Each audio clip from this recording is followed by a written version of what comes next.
Hello दोस्तों, स्वागत है आप सभी का आपके अपने यूट्यूब चैनल एक्सेलेंस एकेडमी पे। दोस्तों, हम लोगों ने पिछले क्लास में कैपेसिटर का टाइप देखा था। तीनों टाइप हम लोगों ने देख लिया था। ठीक है। आज हम लोग देखेंगे कि कोई भी कैपेसिटर कितना एनर्जी स्टोर करता है, मतलब उसका एनर्जी जो स्टोर करता है वो कैसे निकालेंगे। ठीक है। क्योंकि कैपेसिटर का यूज करने का पर्पस ही हमारा है एनर्जी को स्टोर करना। ठीक है।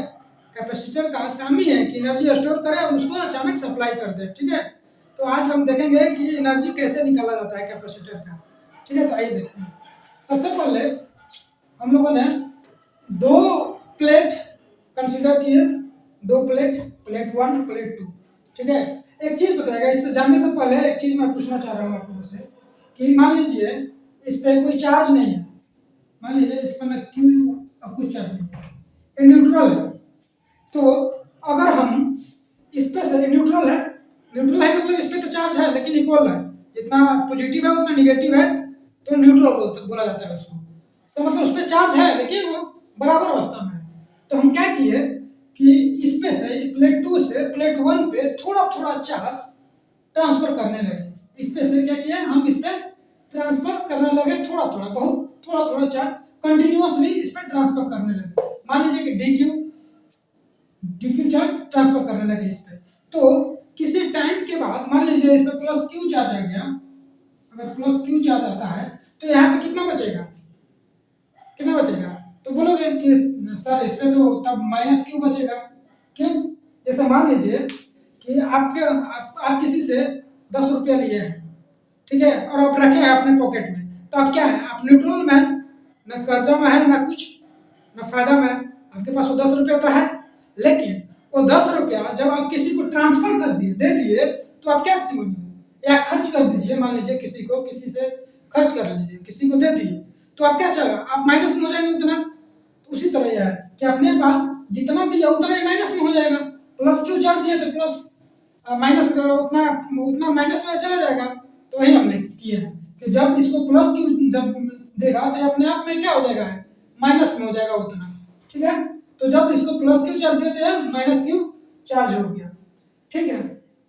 तो वो चीजें लिख दिया हूं मैं यहाँ पे कि consider parallel plate capacitor. Initially both plates are uncharged.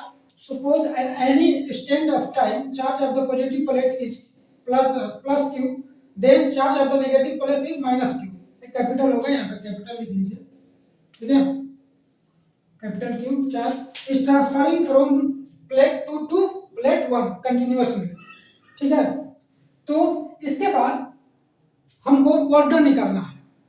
Work done निकालना है क्योंकि वर्क डन ही हम मान के चलते हैं कि पूरा वर्क डन जो होता है क्या, एनर्जी में ट्रांसफर हो जाता है। ठीक है। तो पहले हम लोग क्या करते हैं, एनर्जी निकालने के लिए वर्क डन निकालते हैं। तो वर्क डन क्या होगा?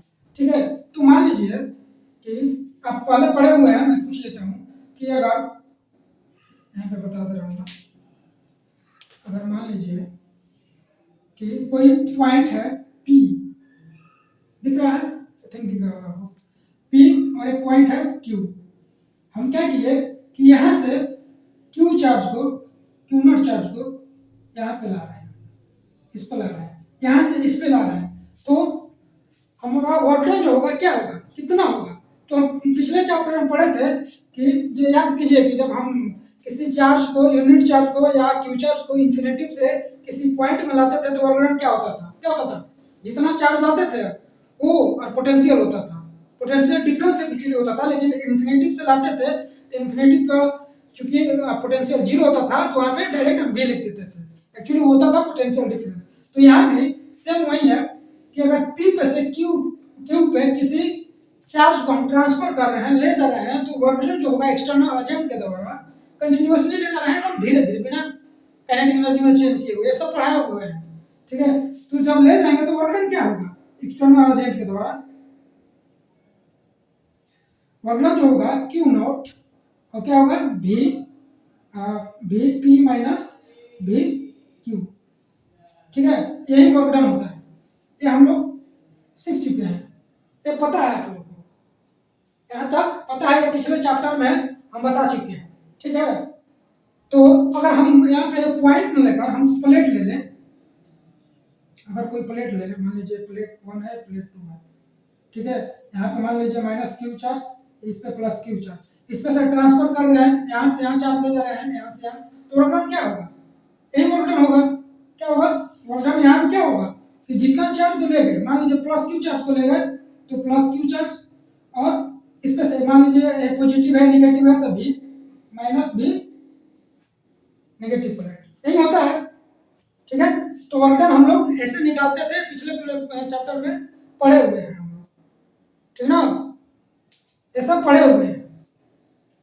ठीक, एक पढ़े हुए हैं तो इतने वर्क डन जो होता है ऐसे होता है। ठीक है, आइए अब देखते हैं। तो वर्क डन क्या होगा, अगर हम डी क्यू चार्ज को ट्रांसफर कर रहे हैं तो वर्क डन क्या होगा, क्यू इंटू वी होता है, इसको क्यू वी भी आप लिख सकते हैं, जनरल में जनरली आप लिख सकते हैं क्यू इंटू वी। ठीक है, क्यू इंटू वी लिख सकते हैं।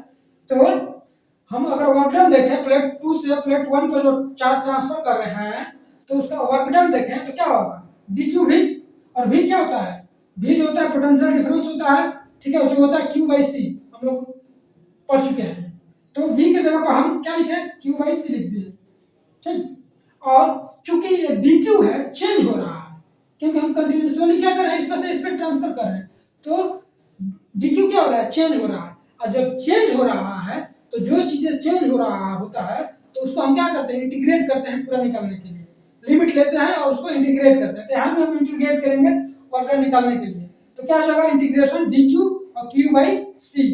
ठीक है, और जहां तक लिमिट की बात है तो लिमिट हम शुरू में इसमें कितना चार्ज था, 0 था, और लास्ट में कितना आ गया चार्ज, प्लस चार्ज आ गया, तो 0 से प्लस क्यू तक हम इंटीग्रेट करेंगे, इसको लिमिट लेंगे।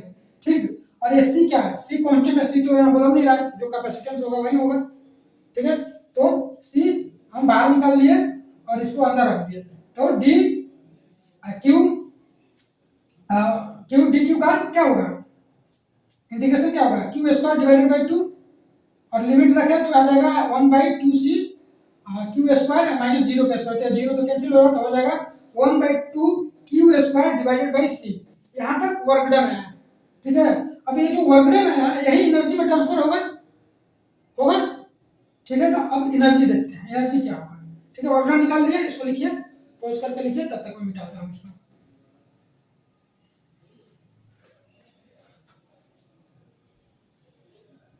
आइए अब एनर्जी देखते हैं। एनर्जी क्या होगा, जो लिख लीजिए कि this work done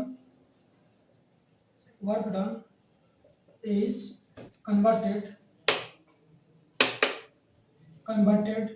into electric field energy, electric field energy इधर लिख सकते हैं। ठीक है, ठीक, तो इलेक्ट्रिक फील्ड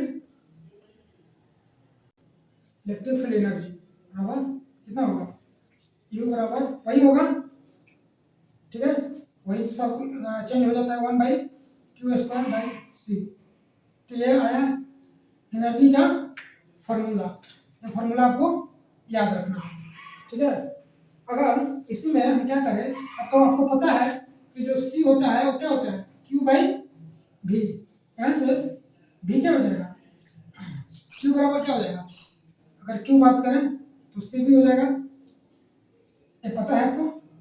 तो अगर q की जगह पे हम रखें तो क्या हो जाएगा, एनर्जी क्या हो जाएगा, 1/2 CV का होल स्क्वायर बाई सी, तो ये हो जाएगा 1/2 SCC से कैंसिल हो जाएगा CV²। ठीक है, तो ये दूसरा हुआ एनर्जी का फॉर्मूला, ये पहला हुआ आपका, ये हुआ दूसरा। ठीक है, इसके बाद हमको ये भी पता है कि लिख लीजिए, इसके बाद मैं बता देता हूँ, लिखिए, लिख लिए। दूसरा जो होता है हमको पता है कि u बराबर हम ऐसे भी लिख सकते हैं 1/2 q/v का whole square, q/v into v का होल स्क्वायर। जो v है v के छोड़ दिए और c की जगह पर q/v हम लिख सकते हैं। फॉर्मूला याद है इससे, ठीक है, तो ये क्या हो जाएगा, v से कैंसिल हो जाएगा तो हो जाएगा 1/2 क्यू v। ठीक है, ठीक है। तो आप देखेंगे कि एक ये फार्मूला एक ये ऐसे पहले जो आया था वो आया था q बराबर 1/2 क्यू स्क्वायर बाई सी। ये फर्स्ट फार्मूला था, ये दूसरा फार्मूला था और थर्ड फार्मूला, तीन फार्मूला ये है। अगर ये वाला याद है तो आप ये दोनों ही बना सकते हैं, लिख सकते हैं जब ये याद होगा तो ये और ये दोनों याद होना चाहिए। ठीक है, ये एनर्जी का फार्मूला हुआ। तो ऐसे हम निकालते हैं एनर्जी। ठीक है, एक चीज आप ध्यान रखिएगा कि अगर आप v को, अगर आप इसमें देखिए तो अगर आप v को कांस्टेंट रखेंगे, ठीक है, नोट में कहीं लिख लीजिए अपने भाषा में कि अगर आप v को कांस्टेंट रखेंगे तो एनर्जी किस पर डिपेंड करेगा, q पे। मतलब अगर v कांस्टेंट है तो चार्ज बढ़ेगा तो ये बढ़ेगा, अगर v कांस्टेंट है तो कैपेसिटेंस बढ़ेगा तो एनर्जी बढ़ेगा, जब v कांस्टेंट है तो कैपेसिटेंस बढ़ेगा तो एनर्जी बढ़ेगा। ठीक है, और अगर आपका चार्ज फिक्स है, यहां से अगर चार्ज फिक्स है, नोट नंबर 2 में लिख लीजिएगा कि अगर चार्ज फिक्स है तो कैपेसिटेंस अगर बढ़ेगा तो एनर्जी घटेगी, कैपेसिटेंस अगर घटेगा तो एनर्जी बढ़ेगा। ठीक है, तो ये तीन चीजें, दो चीजें याद रखना है कि कौन बढ़ेगा तो कौन घटेगा, कितना। ठीक है, कौन फिक्स रहेगा तो एक चीजों को फिक्स रहना, क्योंकि दो चीजों पर डिपेंड कर रहा है, यहाँ भी यहाँ भी यहाँ भी। तो एक फिक्स रहेगा तो दूसरे पे वो डिपेंड करेगा, इनवर्सली या प्रोपोर्शनली, इनवर्सली प्रोपोर्शनल या डायरेक्टली प्रोपोर्शनल। ठीक है, तो ये था आपका एनर्जी स्टोर्ड इन कैपेसिटर। ठीक है, चलिए तो अगले क्लास में मिलेंगे। अच्छा लगा हो तो शेयर लाइक करें, दोस्तों को शेयर करें। ठीक है, थैंक यू, धन्यवाद।